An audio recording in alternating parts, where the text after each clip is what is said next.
A gente hoje estava falando muito a respeito de... Eu estou recebendo, e a gente está recebendo, muitas mensagens de pessoas que pedem ajuda, né? Pessoas que têm diagnósticos os mais variados.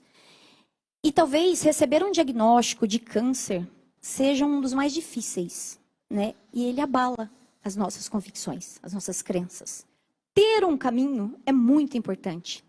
Ter uma possibilidade é muito importante. Porque, infelizmente, e eu digo infelizmente mesmo, porque eu passei por isso, às vezes os médicos não têm a empatia necessária para lidar com a nossa dor ou com o nosso medo.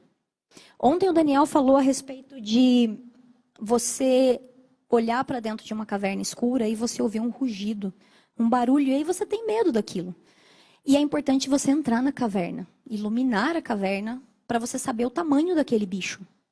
E quais são as fraquezas dele, para você conseguir lutar contra ele.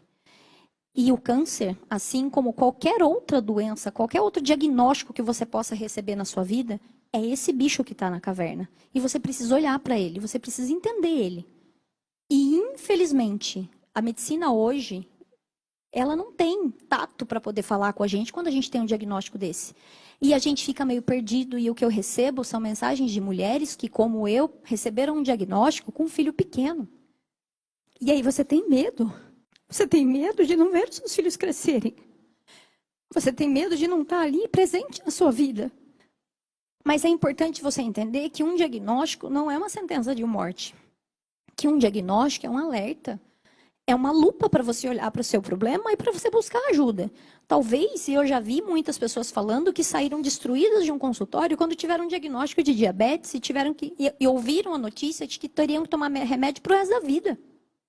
Ou a pessoa que teve um pico de pressão e ouviu que teria que tomar remédio para o resto da vida. Ou uma mãe, uma avó que nos manda mensagem dizendo: meu neto tem câncer no cérebro, me ajuda. E muitas pessoas passam por isso. Então, a gente está aqui para dizer para você que não há uma certeza. Não há garantia de nada em lugar nenhum.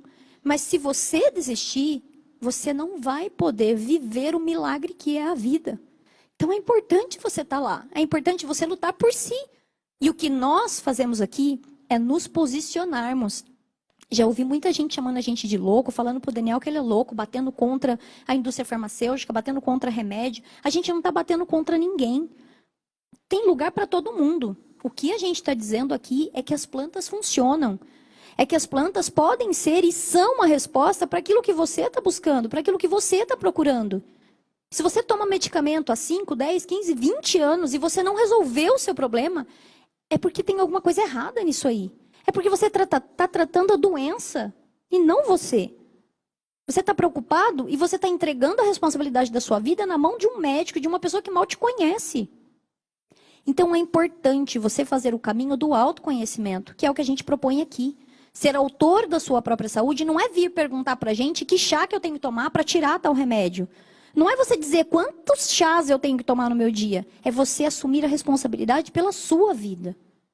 Só vive um milagre na vida quem não desiste. E nós dizemos várias vezes nesse projeto. Dizemos para os nossos alunos o tempo inteiro. Desistir não é uma opção. Nunca foi e nunca será. Há exatamente 1 ano e 3 meses atrás, eu ouvi que eu teria de 2 a 4 semanas de vida. E o meu filho tinha 1 ano. A primeira quimioterapia que eu fiz no aniversário de 1 ano dele. Eu tive medo, eu tive preconceito, mas eu não desisti da vida em momento nenhum, porque era a minha vida. E você não tem o direito de desistir da sua vida. E vocês têm que saber que você não está sozinho, porque a sua família está aí. Porque nós estamos aqui, e porque as plantas estão no planeta. Então você tem que ter fé. Fé para continuar. E falando de fé, eu quero compartilhar uma frase que eu vi hoje num livro que eu encontrei por um acaso, de uma pessoa que também passou por um quadro de câncer. E ela escreveu essa frase e eu me senti muito, muito, muito representada por ela. E eu acredito que você que hoje tem um diagnóstico qualquer na sua vida, você vai se reconhecer nessa frase também. E eu vou dizer para você, existe sim o milagre da vida e ele é possível para cada um de vocês. Ter fé é dar um passo sem ver o chão. É confiar em Deus, sem precisar de garantias de que tudo vai sair como você espera. É acolher a alegria e a dor, sem deixar que as emoções governem você.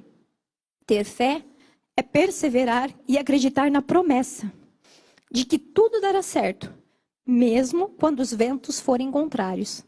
É crer, mesmo sem entender.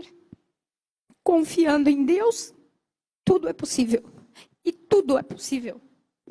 Quando eu digo que você não pode se entregar aos sentimentos, é porque tem momento que dá medo, dá tristeza. E é normal, você pode chorar, você deve chorar. Mas que isso não seja o que te move todos os dias. Que você acorde todos os dias, ainda que você tenha dor, e agradeça pelo milagre da vida. Porque ele é um presente para você também. E é possível para você que não desistir. Eu acho que isso é o mais importante que eu tinha para dizer para vocês hoje. Não desista. Porque há caminhos. E não há certo nem errado. Não há promessas de bem ou de mal. Mas que cada dia é um presente novo na nossa vida. E cada dia pode ser melhor.